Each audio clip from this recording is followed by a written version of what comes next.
Olá pessoal, estamos aqui direto dos estúdios da FINT, Faculdade Instituto Nikola Tesla, onde nós vamos gravar um primeiro episódio desse nosso videocast, barra podcast, com ele, professor Arthur Marques, que é especialista em diversas coisas, ele vai falar melhor do que nós vamos conversar hoje aqui, mas a gente vai focar principalmente em indicadores, cidades inteligentes, monitoramento de políticas públicas, afinal, nós vamos coordenar um curso muito legal de gestão pública aqui na FINT, onde eu serei o coordenador. Inclusive, teremos a participação do professor Arthur, e nesse bate-papo vamos entender um pouquinho mais sobre como monitorar uma cidade, deixá-la mais inteligente e principalmente que preste bom serviço para a população. Primeiro, obrigado, professor Arthur, pela sua participação aqui no Eu que nosso agradeço, Jones. podcast. Professor, fala um pouquinho da sua trajetória e já emenda com a resposta: como monitorar de forma correta uma cidade? Poxa, pergunta simples, né? A primeira parte eu consigo porque é falando de mim, né? Agora, quando eu vou falar das cidades, é diferente um pouquinho. Mas, assim, eu sou o professor Arthur Marques, como o professor Jones já me apresentou. A minha formação é administração de empresas, eu tenho mestrado em astrofísica e física computacional, trabalho com TI desde os 14 anos de idade, eu estou com 60 hoje. E o meu doutorado é em cima de ensino de ciências e matemática, né? Principalmente a parte focado muito na parte de inteligência artificial. Eu trabalho com dados assim a minha vida toda. Eu sou um dos fundadores, trazer o capítulo da Data Management Association para o Brasil. Foi em 2010 isso. E de lá para cá, governança de dados, todas essas características que hoje em dia, para você poder trabalhar e monitorar, você tem que ser guiado a dados. Então você usa muita estatística, muita matemática, muito Python, muito LLM, quer dizer, tudo isso a gente embarca exatamente para quê? Para o benefício da população, para o benefício da gestão e para que a gente tenha uma cidade inteligente. Existem modelos de cidade no mundo, né, como Londres, por exemplo, Barcelona, entre outras, que têm uma quantidade embarcada de tecnologia muito grande. Essa tecnologia a gente foi visitar, né, Johnny? Você foi também lá para Barcelona, eu fui para Londres, fui para Munique também, a gente viu muitas coisas legais, a gente está trazendo isso embarcado num curso com foco, assim, a pegada é gestão pública, tá, gente? Vocês não pensem que vocês vão fazer um curso de matemática para sair para a NASA, porque não é isso. Mas é importante que vocês entendam como a gente pode utilizar essa tecnologia toda sem precisar de ficar montando código, aprendendo linguagem, em benefício da população, em benefício da gestão, para que isso possa gerar riqueza, né? Riqueza para a população, um nível de informação, integrar todas essas partes e fazer uma gestão pública com sucesso, não é, professor John? É isso mesmo, e cada vez mais a gente percebe que as cidades têm essa carência de formas de monitorar. Não tem uma régua igual para todas, né? Só para a gente pensar, no estado de São Paulo temos 645 cidades, de várias realidades diferentes. Você pega ali São José dos Campos, que é uma grande cidade, e pega Ourinhos, no outro extremo do estado. São realidades completamente diferentes. Parecem dois Brasis diferentes. Como que as cidades conseguem se adaptar para tentar deixar ambas na mesma régua do monitoramento dos projetos? Perfeito. Bom, vamos lá.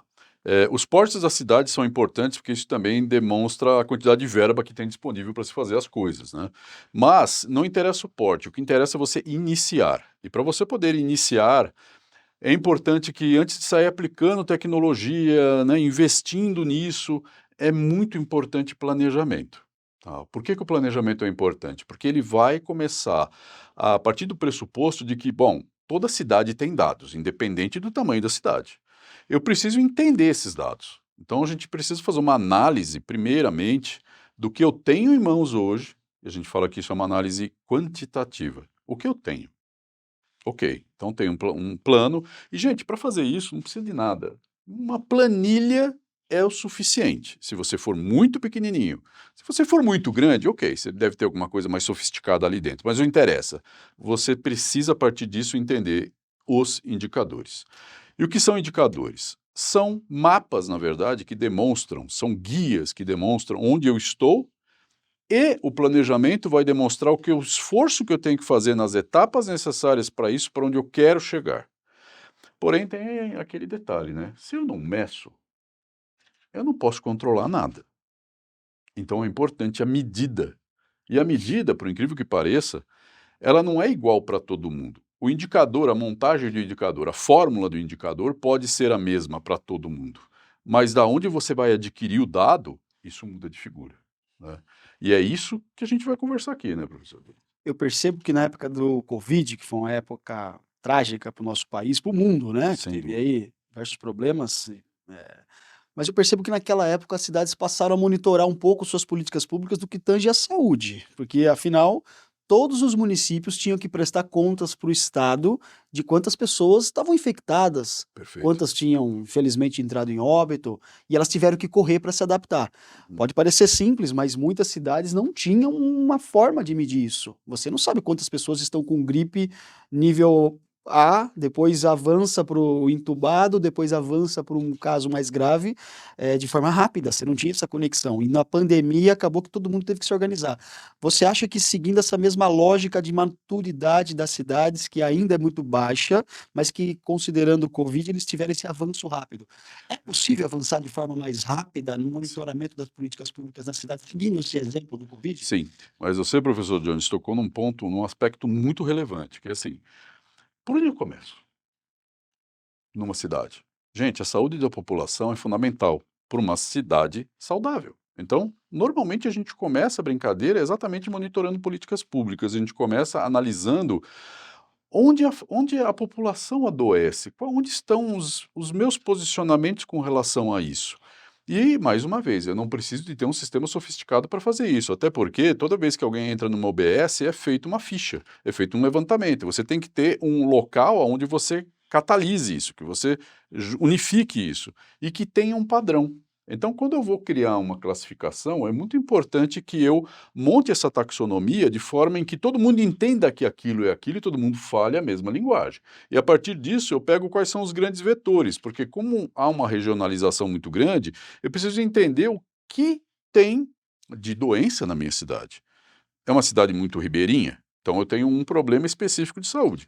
Ah, uma cidade é montanhosa, faz muito frio, eu tenho problemas de influenza, blá blá blá. Então eu tenho foco.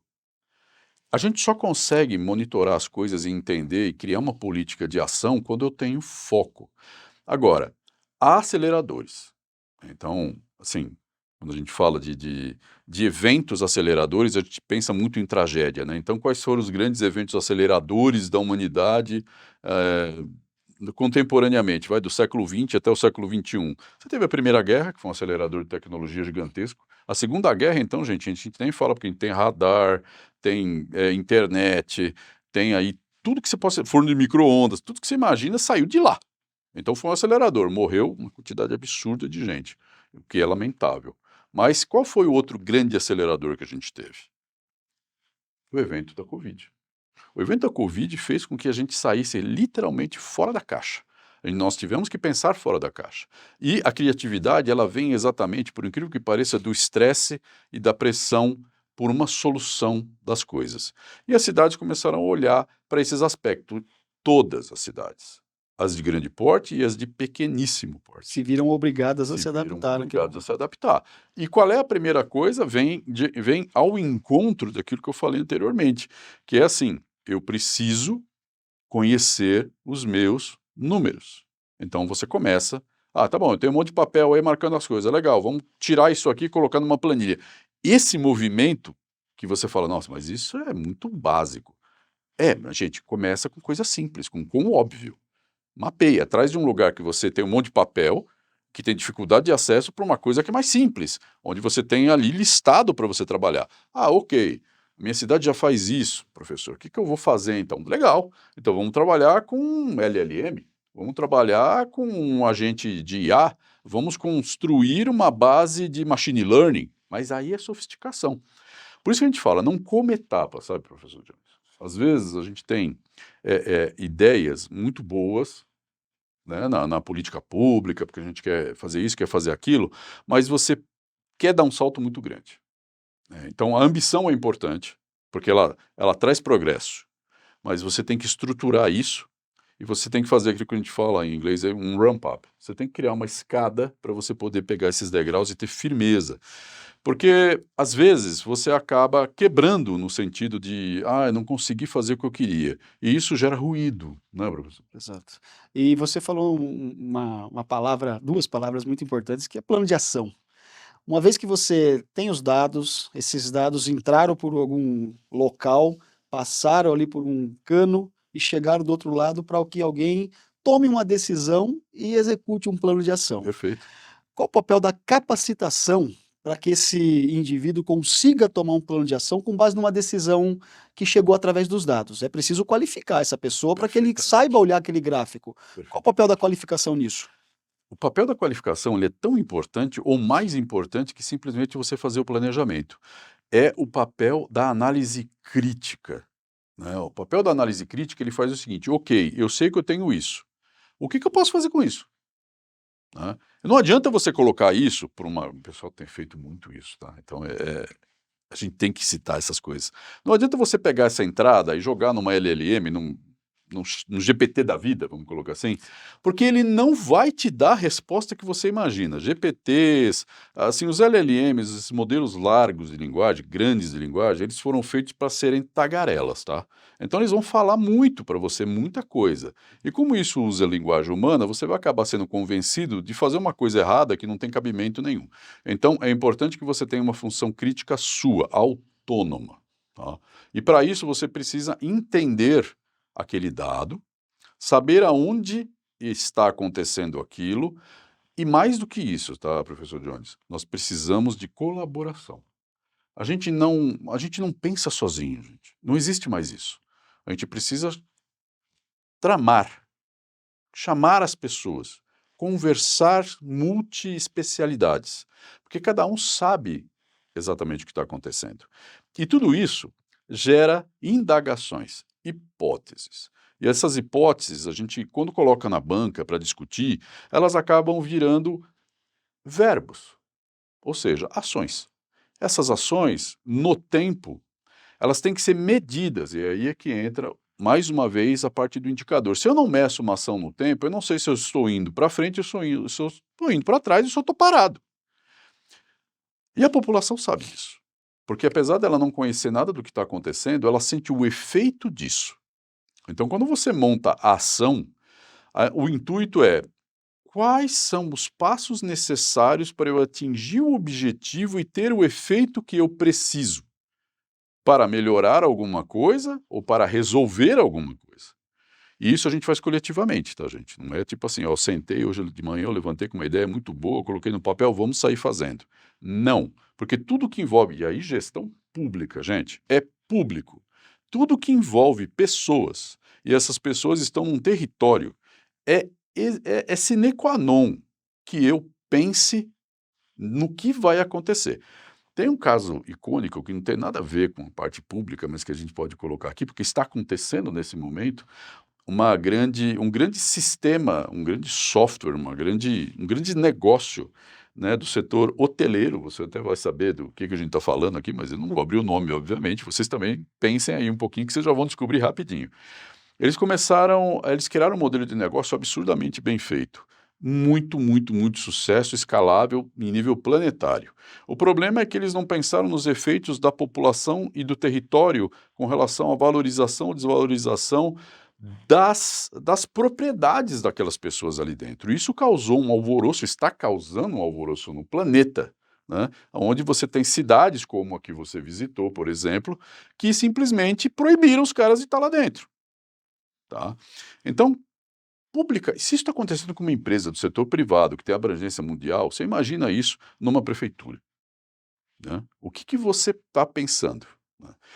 Tudo que eu for fazer, tudo que eu for pensar, eu tenho que pensar no cidadão. E eu tenho que fazer um exercício de empatia, tá? E empatia é uma escolha, tá, gente? Eu não sou empático porque, eu entendo muito o seu problema. Não, eu escolho entender a sua atitude e o seu problema para que juntos possamos criar uma solução que seja plausível para todos nós ganharmos, né? Então eu tenho que fazer esse exercício obrigatoriamente, professor Jones. Eu preciso conversar com a população, eu preciso entender se aquilo que eu vou fazer, que parece ser muito bom para todo mundo que está à mesa, se vai causar benefício também, e o efeito não vai ser contra o feiticeiro. O feitiço virá contra o feiticeiro, na é verdade? Exatamente. É muito importante saber o que a população precisa, saber o que a cidade precisa, saber os rumos que o município está tomando. Para tudo isso, eu preciso de dados. Com certeza. Desde uma coleta de informação com a população, que a gente costuma usar muitas audiências públicas. Perfeito. E numa audiência pública, muitas vezes o gestor público tem que fazer uma explanação sobre determinados dados. e é aberto então a palavra para que o cidadão possa se manifestar. Com base no que ele se manifesta, você capta aquelas informações, transforma em dados, planeja suas políticas públicas que depois viram indicadores de impacto. A gente vai Perfeito. ver se aquilo, pelo menos esse é o caminho que seria o correto. Exatamente.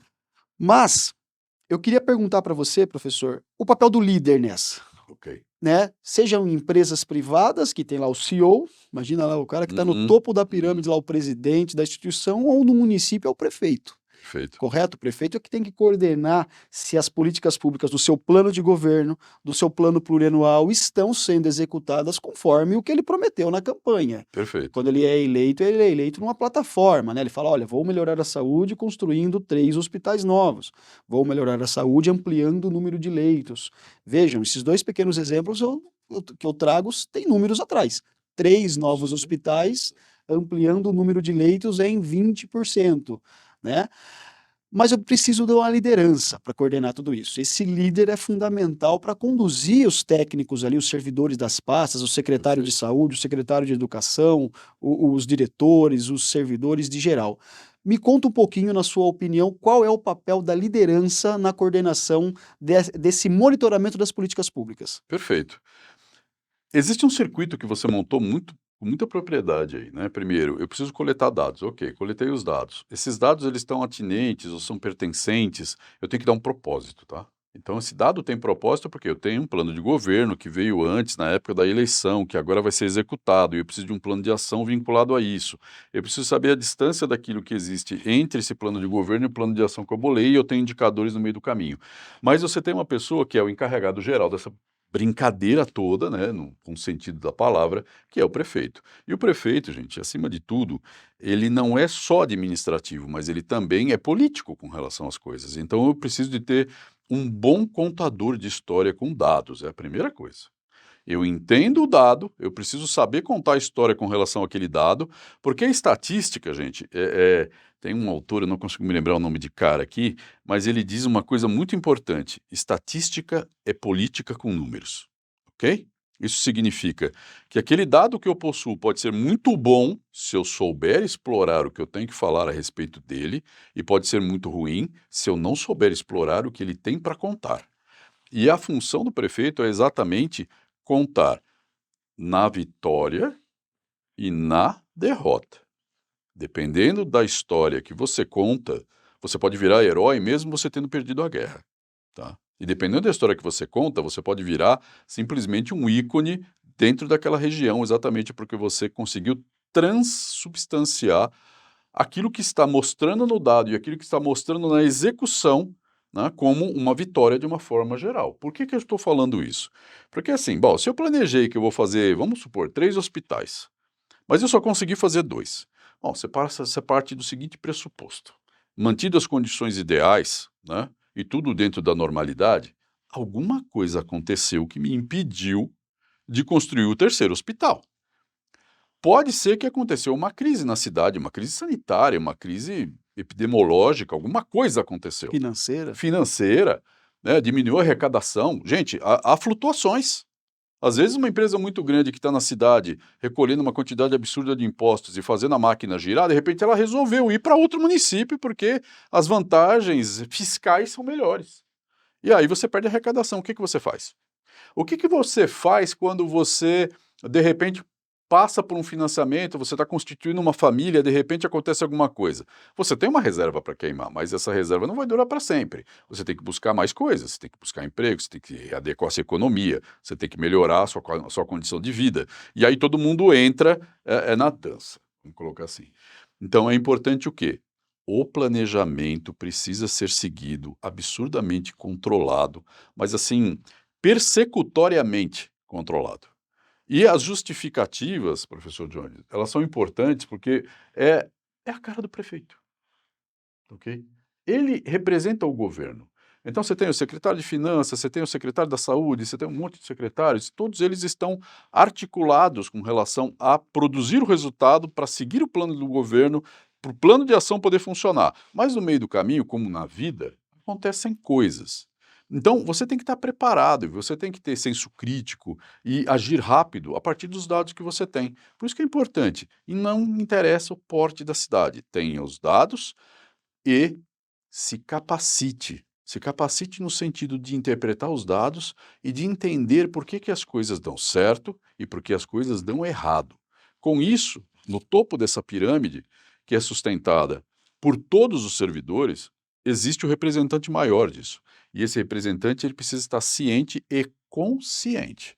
Não adianta só você estar ciente. Ciência você fala, morreu tal pessoa, vamos supor, ou nasceu tal pessoa. Mas você tem que estar consciente do significado disso. E no caso da prefeitura, para a população que está submetida àquele governo naquele momento, naquela época. Tá? Então, por que é importante tudo isso? Por que eu estou falando tudo isso? Porque a única forma de você se capacitar para isso é entendendo as modernas técnicas e também as referências que a gente vai passar para vocês no nosso curso, para que você possa ter um pensamento crítico alinhado, né, daquilo que é a gestão pública. Por exemplo, como é que você faz um tratamento de crise? Como é que você monta um escritório de crise se a coisa deu errada? Como é que você trata aquela situação que é ruim? De que forma que você informa a população? Não adianta só você ter um assessor de imprensa para fazer isso. Existe todo um planejamento por trás que vai abraçar isso e mostrar para a população o ponto positivo disso. Porque apesar de ser uma crise, há aprendizado. O que a gente aprende disso? É isso que a gente vai mostrar no curso, né, professor James? Até mesmo para saber quando considerar aquele problema uma crise a ponto de ter que montar um gabinete de crise. Exatamente. Por isso é importante dar a estruturação dos dados, dos indicadores, para tomada de decisão seja da mais simples até a mais complexa. Você citou o exemplo de gabinete de crise. Nós tivemos, alguns anos atrás, aquela crise dos combustíveis. Lembro.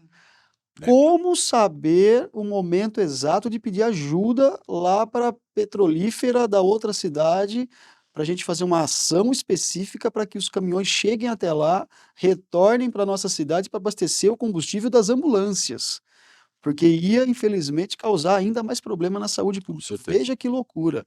E eu vejo algumas cidades caminhando para o seguinte sentido também, tomando decisões ah, georreferenciadas, vamos dizer assim, porque dentro de uma cidade as realidades também não são diferentes, ou seja, tem um bairro que tem mais caso de dengue e outro que não tem nenhum caso de dengue, ou seja, naquela região é que eu tenho que atuar, né, com campanhas educativas, entrar na casa das pessoas, saber se tem criadouro de dengue, etc.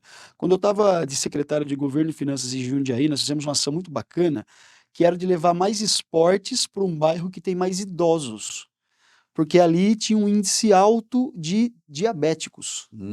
Então, essas pessoas com essa comorbidade, isso foi antes da pandemia. Veja, se isso foi antes da pandemia, eu não tenho esse dado para assegurar isso, mas eu deduzo.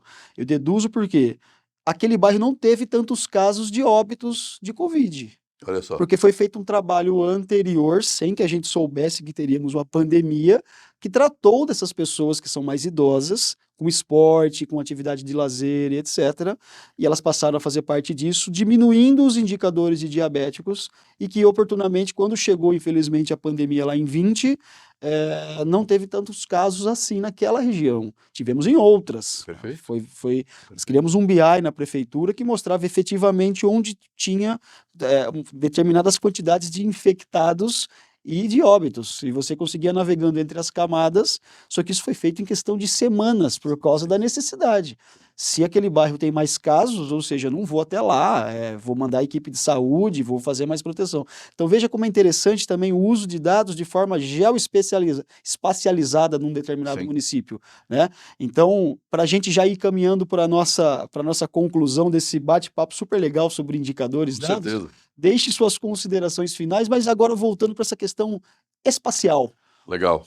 O georreferenciamento, ele é utilizado hoje em nível planetário, tá? Então o pessoal do agribusiness usa muito georreferenciamento através de drones, já é outra tecnologia, e as câmeras que são utilizadas, elas conseguem ver certos comprimentos de onda que permite você entender se aquela plantação está doente ou não. Obviamente que aí depende de uma série de coisas e da própria iniciativa privada. Mas quando a gente transfere isso para municípios que são pequenos, o georreferenciamento ele é feito casa a casa. Então você conquista essa guerra batendo de porta em porta. né? E esses dados captados, você começa a fazer exatamente uma sequência. Mas é interessante a gente também traçar hipóteses, né? Porque como o próprio professor Jones colocou aqui muito bem, dentro da campanha que foi feita para melhorar a saúde do idoso, existe por trás uma outra coisa que melhorou para que ele tivesse menos contato ou possibilidade de pegar uma Covid, e se pegasse uma Covid seria mais leve, não com um desfecho fatal, como muitas vezes aconteceu. É o sistema imunológico, tá vendo? Então, você fazer esporte, você libera uma série de coisas no seu corpo que vão te ajudar a enfrentar a gripe, né, influenza, SARS, todas essas coisas que estão colocando. Então, o corpo humano, nós como espécie, fomos feitos para caminhar, para agitar, para se movimentar, não adianta ficar parado. Você definha, e aí você fica com o sistema imunológico mais afetado. Então, olha só, como é que a gente sabe disso? Né? Por que o professor Arthur está falando isso? Por causa dos dados. Você, a partir desses dados, não está no dado isso que eu estou falando, mas a hipótese está no senso crítico teu em analisar aqueles dados e entender e interpretar. Quando você for olhar aquilo e você falar assim, nossa, esse bairro aqui que a gente fez aquela iniciativa, ele deu um resultado muito bom e não teve, apesar de ser idoso, preponderantemente, não teve tanto desfecho fatal. Ou teve menos acesso ao sistema de saúde para poder tratar da doença. Muito bom. Por que acontece isso? Você não pode parar no resultado pelo resultado. É isso que o professor Jones está falando aqui. Você tem que ir além. Você tem que perguntar o porquê. Por que aconteceu isso? Sabe por quê? Porque existe uma coisa chamada predição em estatística, existe uma coisa chamada predição em todos os sistemas de cidades inteligentes. Eu monitoro e meço e boto câmera e boto sensor no esgoto, em tudo quanto é lugar, exatamente para poder entender, a partir daqueles dados, por que acontece o que acontece. Entende o ponto? Então, tem cidades que mapeiam, por exemplo, através de sensoriamento, determinadas excreções na urina, por exemplo, que vão cair no esgoto. Então, eu sei o que está acontecendo na cidade em nível de consumo de medicamento, não só de droga.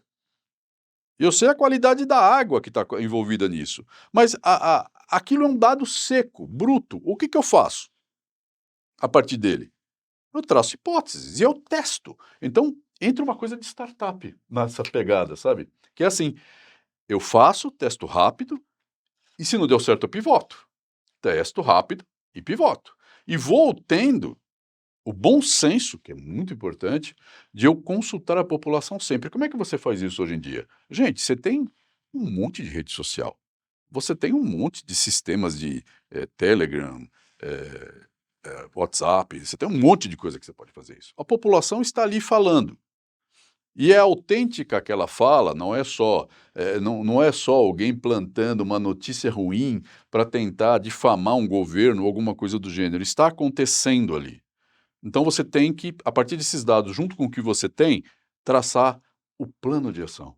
E você testar esse plano de ação. E isso faz com que uma cidade seja mais saudável, mais coerente, goste daquilo que está acontecendo e, obviamente, que você acaba colhendo de uma forma direta ou indireta, ou pelo funcionalismo público, ou pelo partido que está naquele momento dirigindo aquela cidade, ele vai colher os bônus disso. E isso reverte-se, obviamente, em outros mandatos, em outras coisas legais. Olha só quanta coisa interessante que a gente está falando aqui, né, professor Jones? E tudo isso no curso. Graças aos dados que permeia tudo isso. E você falando de testes, me veio a palavra sandbox na minha Sandbox. cabeça. A gente vai falar um pouco mais disso durante o curso, evidentemente, e seria um assunto para um capítulo de podcast específico, né? Poxa, Que fantástico. seria uma forma de você testar uma determinada tecnologia num pedacinho do bairro. Você pega um trechinho, Perfeito. vamos falar de teste de esgoto inteligente, né, para saber quando que o bueiro já está cheio e vai entupir, vai dar um alagamento no futuro. Eu faço isso em uma rua somente, eu coloco uma Uhum. tecnologia ali, um sensor, alguma coisa do tipo, Não sai conecta, gastando dinheiro à toa, né? testa primeiro, Exato. depois escala. E o teste que significa coletar dados, usar esses dados, testa, pivota, volta, retorna. Deu certo? Avança com a tecnologia e escala para todo o município. Não precisa fazer tudo de uma vez. Perfeito, Correto, professor? perfeito. A gente chama isso de prova de conceito também, a famosa POC. A POC, também é possível fazer uma POC, né? Se Exato. não tem custo para o município, você testa na sua cidade, testa na sua rua, no seu bairro ali, deu certo, Perfeito. avança, não deu certo, não avança. Só que a diferença do sandbox é que você pega um quadrilátero, vamos falar assim, de um determinado bairro, né? Pega um bairro que tem um problema de dengue e vamos testar aquela tecnologia que diz eliminar o mosquito da dengue de forma Perfeitamente. mais rápida É isso mesmo. naquele pedacinho. Deu certo? Escala.